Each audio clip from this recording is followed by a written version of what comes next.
semuanya, Assalamualaikum warahmatullahi wabarakatuh. Perkenalkan dengan saya Ana Hermawan di sini. Saya ucapkan selamat datang, welcome kepada parents ya. Saya sebut parents di sini, mau statusnya masih jomblo atau sudah menikah, saya sebut parents semua ya. Oke, semua parents selamat datang di komunitas matematika ajaib ya. Nah, kemarin banyak yang bertanya kepada saya, Bu Ana, apa sih itu matematika ajaib? Seperti apa sih gitu? Kemudian bagaimana bisa membuat anak mengenal matematika ajaib? Jadi akan kita bahas sedikit di sini ya, parents ya. Nah, sebelum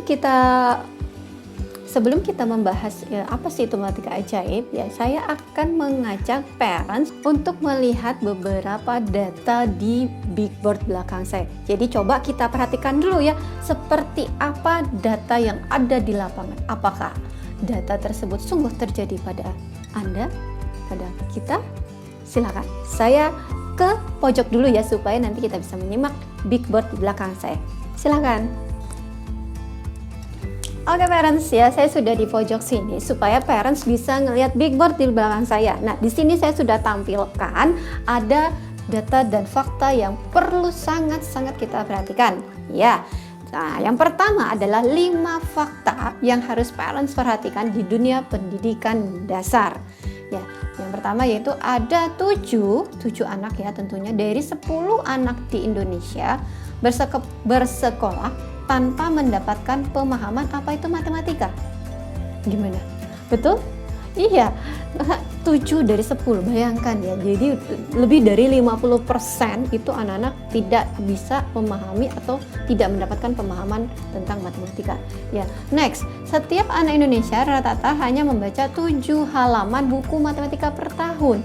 Bandingkan dengan buku misalnya buku novel, buku komik atau buku bahasa Indonesia.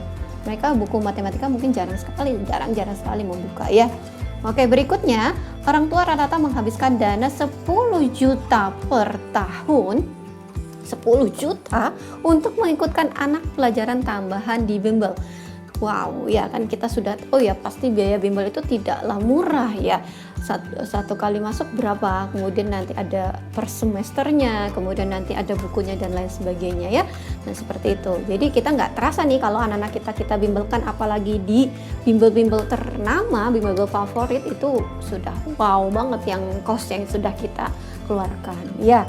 Kemudian faktanya apalagi di sini ada dampak ekonomi. Matematika berdampak ekonomi.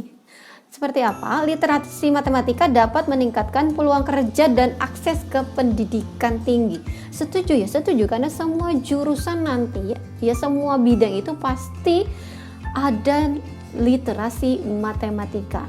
Iya, betul sekali. Di sini akan meningkatkan peluang kerja dan akses ke pendidikan tinggi. Ya, setuju ya parents ya di sini ya. Itu fakta yang perlu kita ketahui tentang di dunia pendidikan dasar. Baik, kemudian ada lagi di sini tingkat kematian lebih rendah. Ya, parents perlu tahu bahwa fakta ini, sumber ini kita dapatkan dari Kemendikbud RI loh parents ya. Jadi ini bukan hoax. Ya, parents perlu perhatikan tingkat kematian lebih rendah. Di Indonesia, melek matematika juga berimplikasi pada kematian anak. Wow ya. Anak-anak dari ibu yang melek matematika adalah 50% lebih mungkin untuk hidup melewati usia 5 tahun ya, daripada anak-anak dari ibu yang buta matematika. Bukan buta maksudnya nggak bisa baca, nggak bisa lihat ya, tapi yang istilahnya apa ya, menutup mata, nggak mau belajar matematika gitu ya. Nah kalau melek matematika, walaupun kita kesulitan sebagai parents ya, walaupun kita nggak suka, nggak bisa, tapi demi anak-anak kita, demi generasi kita, meleklah terhadap matematika. Searching lah, browser lah, baca bukunya segala macam ya. Apalagi untuk pendidikan dasar itu masih still easy for us. Ya betul ya. Oke, selanjutnya ini ada fakta dari sumber Kemendikbud RI ya. Selanjutnya ini ada data lagi nih ya. Data dari mana? Kita lihat di sini. Dari Jurnal Ilmiah Mandala Education. Jadi data fakta yang saya berikan di sini bukan hoax ya. Sekali lagi parents ya. Ini yang kedua, yang berikutnya adalah Jurnal Ilmiah Mandala Education. Ini sudah terakreditasi peringkat 4 dengan nomor SK-nya sudah tercantumkan. Kemudian ini terbaru bulan April 2020 sudah ada ISSN-nya juga ya. Jadi sangat-sangat terakui. Ya, di sini jurnal itu mengatakan bahwa kesulitan guru pada pembelajaran matematika di sekolah dasar. Ya, di sini intinya yang akan saya garis bawahi adalah parents di sini ya, kita lihat ya. Maaf kelewat. Di sini itu tadi penjelasannya, kita lihat ininya aja. Nah, di sini akan saya coba mana ininya. Di sini. Nah, di sini kan namanya jurnal pasti melakukan penelitian ya, kepada proses pembelajaran matematika di sekolah dasar gitu kan. Nah, di sini hasil penelitiannya menunjukkan bahwa ada beberapa kesulitan yang dialami guru dalam pembelajaran matematika. Apa aja katanya itu ya? Kesulitannya, 1, kurangnya minat belajar siswa pada pelajaran matematika. Ya, itu terjadi di anak-anak kita ya, parents ya. Biasanya ya 90% kalau kita tanya, mata pelajaran apa yang kalian tidak sukai? Betul sekali, pasti anak-anak akan menjawab matematika.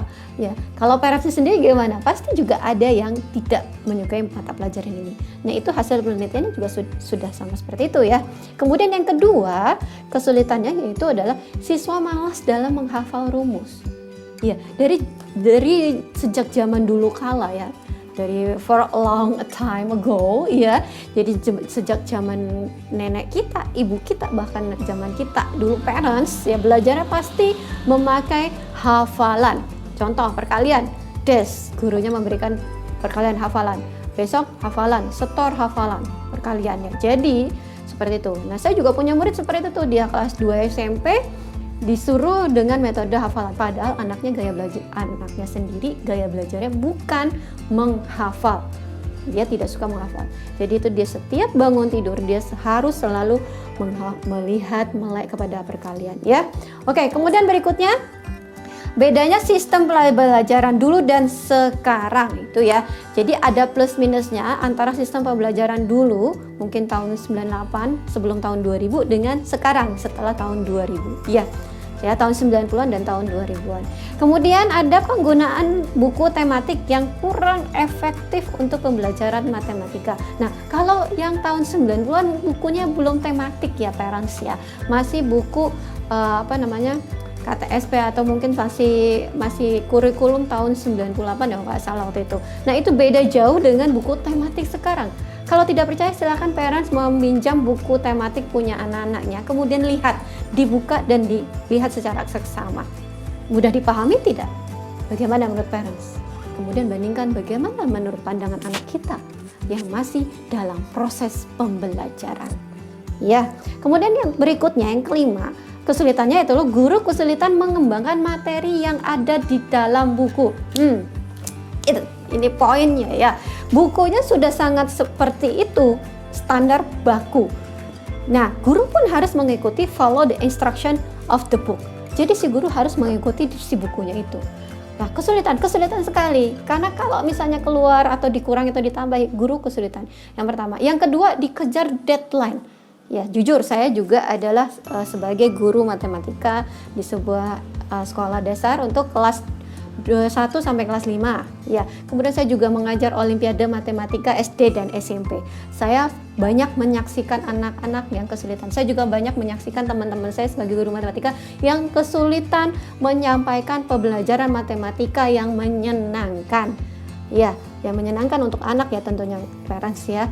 Ya, karena kita bukunya di sini sudah batasin gitu ya, bagaimana kita mau mengeksplor, padahal kita pengen out of the box, kita mau mengeksplor pembelajarannya, namun semua materi dipadatkan di satu level atau bahkan di satu semester itu sangat-sangat dipadatkan, sehingga kita tidak bisa menguraikan lebih lanjut, mendalami pembelajaran untuk disampaikan kepada anak-anak. Oke, ya parents, itu menurut jurnal ilmiah Mandala Education. Oke, berikutnya yang parents perlu ketahui, ini ada kasus terbaru di masa pandemik ini. Nah, karena COVID-19 keahlian matematika siswa terhambat. jangankan ketika masa pandemik ya, mungkin sebelum masa pandemik banyak yang terhambat matematikanya ya, karena banyak faktor tadi yang sudah saya sebutkan dari jurnal ilmiah tadi, penelitian jurnal ilmiah ya. Jadi banyak faktor seperti itu. Kemudian ada kasus terbaru lagi. Nah, ini kasus yang paling terbaru. Salah menjawab soal matematika, siswa SD dihukum gurunya hingga tewas. Ya Allah, sampai segitu-gitunya ya. Tapi tenang ya parents, ini bukan di Indonesia, ini hanya di negara Cina. Mudah-mudahan di Indonesia tidak ada seperti ini ya parents ya, amin ya robbal alamin. Oke parents, bagaimana itu data dan fakta yang harus kita melek, ya harus kita sadari agar kita tahu bagaimana perasaan anak-anak selama ini belajar matematika.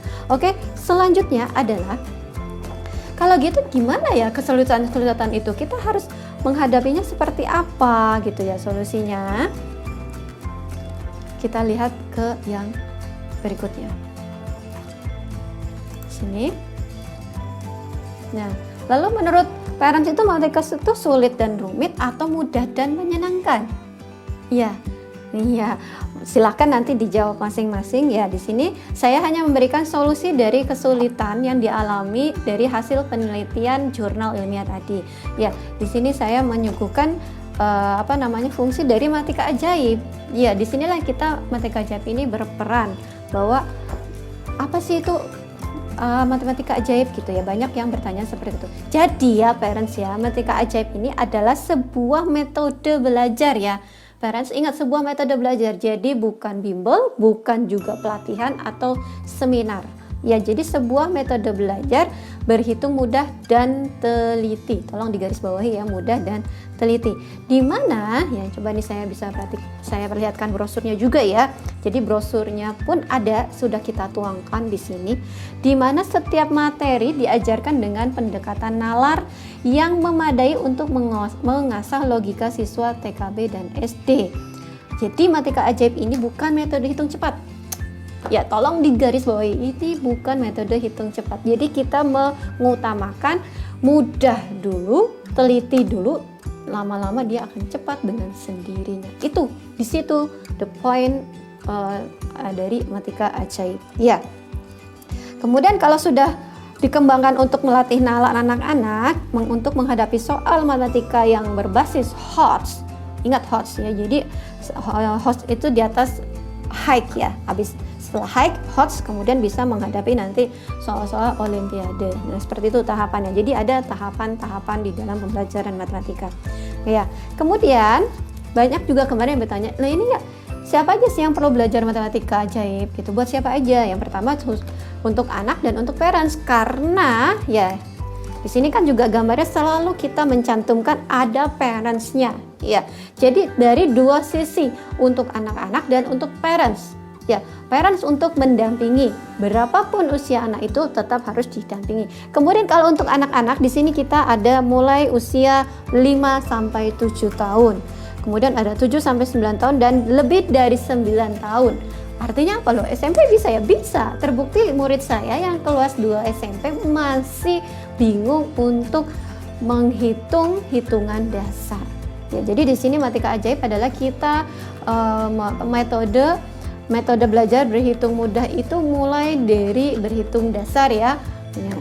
Jadi seperti itu. Kemudian nah, di sini juga semua parents yang memiliki anak di bangku TK dan sekolah dasar, tapi tidak memungkinkan misalnya anaknya sudah SMP atau SMA, tapi dia berhitungnya masih sangat-sangat lemah, bisa menggunakan metode ini ya. Jadi ini adalah salah satu metode yang disuguhkan untuk menyelesaikan berhitung dasar, hitungan dasar. Kemudian nah, ajaibnya di mana sih dan kenapa sih harus matematika ajaib ya parents ya? Ya, di sini di brosur selanjutnya yang sudah kita tuangkan, mengapa harus matematika ajaib? Nanti kita akan lihat ajaibnya. Akan keluar ajaibnya kalau kita sudah mengetahui. Jadi matematika ajaib itu bukan hitung cepat. Di awal tadi saya sudah menyebutkan bukan metode hitung cepat. Ya. Nah, jadi kita dengan mengajarkan pembelajaran berhitung dengan nalar dan logika ya. Kemudian yang kedua mengajarkan pola. Jadi matematika itu it's about pattern ya. Jadi matematika itu adalah tentang pola.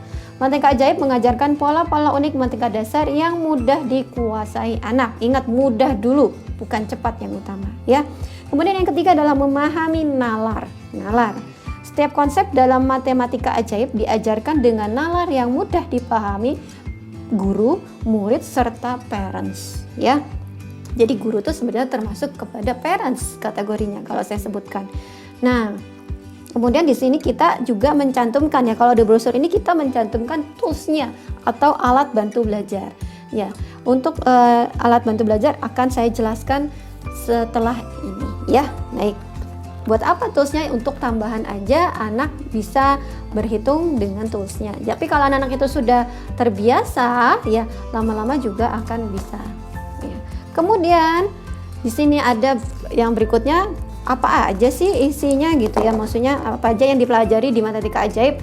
Nah, yang dipelajari ini kita disebutnya cara ajaib menjadi cerdas matematika. Ingat, cerdas ya, karena dia memilih metode yang paling mudah. Itu biasanya anak cerdas di situ menggunakan seperti itu. Nah, di sini yang dipelajari adalah yang pertama, memahami 4 prinsip dasar. Ya, 4 prinsip dasar ini dapat mengubah cara berhitung anak menjadi lebih mudah dan teliti. 4 prinsip dasar itu apa aja sih? 1, menguasai konsep jumlah 1 sampai 20. Kemudian dan selanjutnya ya, nanti di keterangan di bawahnya juga sudah sangat jelas ya. Yang kedua ini meninggalkan cara menyimpan. Jadi di sini nanti ada tentang perhitungan yang tanpa menyimpan. Ya, kemudian mengenalkan perkalian dengan model perkalian 125.10. Nah, seperti apa ya 125.10? Segera nanti bisa menyimak di video tutorialnya ya parents ya. Ya tentu saja bagi yang sudah memiliki video tutorial matematika ajaib. Jadi segera miliki, segera disimak, segera dipelajari dan segera diajarkan kepada anak-anak kita semua. Baik, tadi setelah perkalian saya satu lagi ketinggalan, pembagian sederhana dengan tetap menggunakan model pembagian 125.10 untuk hasil yang lebih baik. Ya, pasti parents-nya pada penasaran kan, bagaimana, seperti apa sih contohnya matematika ajaib itu? Dari tadi saya ngomong panjang lebar tentang data, fakta, kemudian apa aja sih yang dipelajarin ya. Nah, ini intinya. Parents yang penasaran dari awal tadi contohnya seperti apa? Yuk kita langsung kembali lagi ke big board di belakang saya. Ya parents ya, sudah menyimak big board di belakang saya. Jadi kita pakai coretan untuk melihat contoh. Ingat, ini hanya sekedar contoh ya. Contoh bagaimana metode matematika ajaib menerapkan pola dan nalar untuk anak-anak kita. Oke, di sini saya memberikan contoh adalah 15 kali 8. Ingat parents, ini hanya contoh saja. 18 dikalikan 8. Berapa ya gitu ya. Nah, di sini kita menggunakan pola dulu. Ya, seperti yang pertama kita menggunakan pola. Polanya siapa? Pola perkalian 15. Seperti apa pola 15 itu? Pola perkalian 15. Ya, seperti ini langkah-langkahnya ya. Nah, yang pertama adalah kita melihat si tamunya 15 itu adalah 8. 8 itu kita bagi 2. Ya, 8 bagi 2 adalah 4. Baik, di sini pahami ya. Kemudian 4 ini kita tambahkan kembali ke 8. Kita tambahkan ya. 8 tambah 4 adalah betul 12. Nah, setelah itu bagaimana? 12 itu kita tinggal tambahkan nolnya aja. Setelah itu selesai. Jadi 15 kali 8 adalah 120. Wow, magic kan ya? Hanya langkahnya begini aja, dibagi 2, tambahkan lagi ke 8, kemudian kasihkan 0. Simple dan magic banget ya. Nah, itu anak-anak senang dengan pola seperti ini. Ingat, ini pola, bukan metode cepat. Ya, ini adalah pola dari si 15. Nanti kalau pola 16, pola 18 berbeda lagi ya. Oke, seperti itu. Nah, di sini kita akan melihat konsepnya dari seperti apa. Nah, tadi kan kita udah bilang anak-anak itu akan belajar pola dan nalar ya. Nalar logika konsepnya. Di sini kita pakai konsepnya. Ya, konsepnya. Nah, kita tulis di sini. Kita tulis kembali 15 dikali 8. Ya. Nah, bagi yang sudah pernah tahu atau belajar aljabar, ini bisa menggunakan pakai prinsip aljabar atau pakai metode sifat perkalian distributif ya di sini. 15 ini kita uraikan menjadi 10 tambah 5. Kenapa kok menjadi 10 tambah 5? Ya, di video tutorial sudah dijelaskan pada langkah pertama nanti. Nanti bisa dilihat, disimak di video tutorialnya ya. Kenapa kok harus menjadi 10 tambah 5? Kemudian dikalikan 8. 8 ini tetap ya, parents ya. Nah, lalu pakai tadi sistem sifat perkalian distributif, kita di sini 10 dikali 8 ya. 10 kali 8, kemudian ditambah 5 kali 8. 5 kali 8. Oke. Ya, ingat di sini 10 kali 8 sangat mudah ya. 80 ditambah 5 kali 8 adalah 40. Nah, di sini kita bisa melihat, mengamati hubungannya antara 80 dan 40. Ada hubungan tersembunyi di situ. Ya, tersembunyi yang positif loh ya parents ya. Ya, di sini hubungannya adalah bahwa si 40 ini setengahnya dari 80 atau 80 bagi 2 adalah 40. Ya, bagaimana kaitannya dengan pola 15? Nah, tadilah kita bisa mengetahui kenapa di pola 15 itu 8 ini kita bagi 2. Ternyata bagi 2 ini adalah dari sini. Setengahnya dari 40, setengahnya dari 80. Kenapa kok bisa setengahnya? Kita lihat kembali di langkah yang ini ya. Di sini di depan kita ada 10 kali 8, di yang berikutnya ada 5 kali 8. 8-nya sudah sama. Ya, yang perbedaannya adalah 10 dan 5. Kita lihat kembali hubungannya. Hubungannya 10 dan 5. 5 adalah setengahnya dari 10 atau 10 dibagi 2 sama dengan 5. Seperti itu ya. Jadi berapapun di sini ini angkanya, misalnya 80, pasti di sini hasilnya adalah pasti. Misalnya kita tanpa kita tahu ya di sini hasilnya berapa, di sini pasti hasilnya adalah setengahnya dari 80. Sama dengan 40. Tanpa kita melihat di sini, tanpa kita hitung. Ya, berapapun angkanya. Nah, kemudian ini kan kita lanjut ya, sama dengan 120. Sama ya. Nah, sama. Jawabannya sama. Namun konsepnya tadi baru pertama, baru dibagi 2. Lalu ada yang bertanya lagi, ini nolnya dari mana? Nah, nolnya dari mana? Nolnya dari si 10 karena dikalikan dengan 10. Jadi kelompok yang ini kita gunakan. Kalau tadi kelompok yang ini, sekarang kelompok yang ini. Itu konsepnya. Jadi konsep yang kita pakai. Nah, nanti untuk anak-anak kita menggunakan bahasa anak-anak yang lebih simpel di dalam video tutorial itu ya. Jadi dalam video tutorial kita menggunakan bahasa yang simpel dan mudah dicerna oleh anak-anak kita. Ya, di sini saya hanya menjelaskan pola dan konsepnya saja. Ya, bagaimana? Magic ya, sungguh. Nah, ada hubungannya, jadi kita bukan hitung cepat, ada hubungannya antara pola dan konsep. Gitu saja ya. Bagaimana kelanjutannya dengan bilangan yang lain, dengan materi-materi yang lain yang banyak diungkapkan di video tutorial Metika Ajaib ini, harus parents punya dulu ya. Parents harus megang dulu video tutorialnya, kemudian disimak sendiri, dipelajari, lalu diajarkan kepada anak-anak kita, kepada generasi kita agar tidak fobia matematika. It's easy ya, very simple and easy. Ya, terima kasih telah menyimak video ulasan ini. Salam untuk anak-anak parents di rumah, semoga berbahagia dan sehat selalu. Terima kasih. Wassalamualaikum warahmatullahi wabarakatuh.